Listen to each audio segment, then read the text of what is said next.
अगर chest pain को ignore किया तो हार्ट अटैक आपको दूसरा मौका नहीं देगा। हेलो, मैं हूं Abdul Samad, fourth year MBBS student. तो आज हम बात करने वाले हैं हार्ट अटैक के बारे में। हार्ट अटैक में होता क्या है?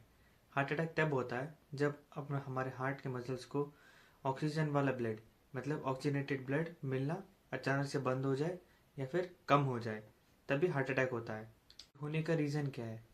हमारे आर्टरी के अंदर फैट या फिर कोलेस्ट्रॉल का ब्लॉकेज, जिसे हम प्लाक भी कहते हैं। बॉडी के अंदर एग्जैक्टली होता क्या है? जब हमारे हार्ट को जो आर्टरीज ब्लड सप्लाई करती है वो अगर ब्लॉक हो जाए, उसमें फैट या फिर कोलेस्ट्रॉल का ब्लॉकेज हो जाए, तो हार्ट सफोकेट करने लगता है। हार्ट को एनफ अमाउंट ऑफ ब्लड नहीं मिलता, वो हार्ट प्रॉपरली ब्लड पंप नहीं कर पाता और हार्ट के मसल सफोकेट करने लगते हैं। और इससे और अगर ये ऐसे ही चलता रहा तो 5 से 10 मिनट के अंदर सेल्स डैमेज होने लग जाते हैं और इसके वजह से हार्ट के मसल्स भी डैमेज होने लग जाते हैं। हार्ट अटैक के सिम्टम्स क्या क्या हो सकते हैं? चेस्ट के बीच में आपको हाई प्रेशर जैसे फील होगा, जैसे कोई पत्थर रखा हो, ऐसा हेवीनेस फील होगा। और हार्ट अटैक में और क्या क्या सिम्टम्स हो सकते हैं? और ये पेन जो है हमारे left jaw, left shoulder, arm और बैक तक जा सकती है। और ये पेन जो है रेस्ट करने से रिलीफ नहीं होता। और दूसरे सिम्टम्स क्या क्या हो सकते हैं? जैसे कि सांस फूल सकती है, कोल्ड स्वेटिंग मतलब पसीना ठंडा हो रहा है, और वॉमिट, उल्टी आने जैसा फील हो रहा है, और आपको थकान ज़्यादा हो रही है, अचानक से चक्कर आ रहा है। ये सब दूसरे साइंस हो सकते हैं हार्ट अटैक के। हर हार्ट अटैक जो है वो ड्रामेटिक चेस्ट पेन नहीं होता। जैसे कि डायबिटीज़ या फिर एल्डरली पेशेंट्स में और वुमेंस में ये जैसे कि सिर्फ थकान या गैस जैसा पेन या फिर नौसिया भी हो सकता है। और इसलिए हार्ट अटैक को कभी भी अंडर एस्टिमेट मत करें। हमने पिछली वीडियोस में भी बात किया था पैनिक अटैक के बारे में, स्ट्रेस एंजाइटी के बारे में।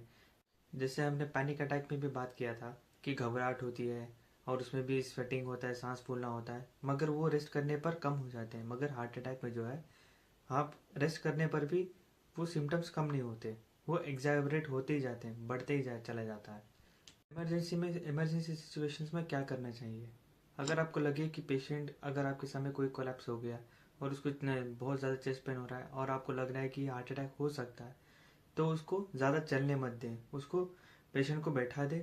और अगर उसने ज़्यादा टाइट कपड़े पहने हो तो उसको टाइट कपड़े निकाल दें, उसको फ्री फ्री कर दें और तुरंत इमरजेंसी कॉल लगाएं और हॉस्पिटल पहुंचने में डिले मत करें, क्योंकि हर एक सेकेंड वैल्यूएबल है यहाँ पे। अगर आप लेट पहुंचे तो पेशेंट की जान भी जा सकती है।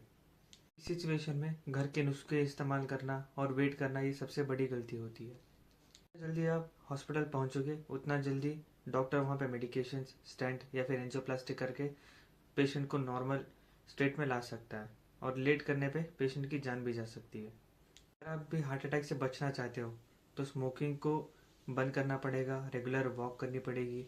अगर आप बीपी हाइपरटेंशन के पेशेंट हो, आपका बीपी हमेशा हाई रहता है, या फिर आप डायबिटीज़ के पेशेंट हो, कोलेस्ट्रॉल के पेशेंट हो, तो इन सबको कंट्रोल में रखना पड़ेगा। प्रॉपर स्लीप और स्ट्रेस कंट्रोल करना चाहिए। इन सब से भी आप हार्ट अटैक से बच सकते हो। प्रिवेंशन के मेथड्स आपको बोरिंग लग सकते हैं, मगर ये ICU से तो बहुत बेटर है। आपका दिल जो है वो सिग्नल देता है, ना कि कंप्लेंट करता है। उस सिग्नल को इग्नोर मत करें, क्योंकि अवेयरनेस से सबसे बड़ी प्रोटेक्शन होती है। ऐसी वीडियोस के लिए लाइक, शेयर और सब्सक्राइब ज़रूर करें। Thank you.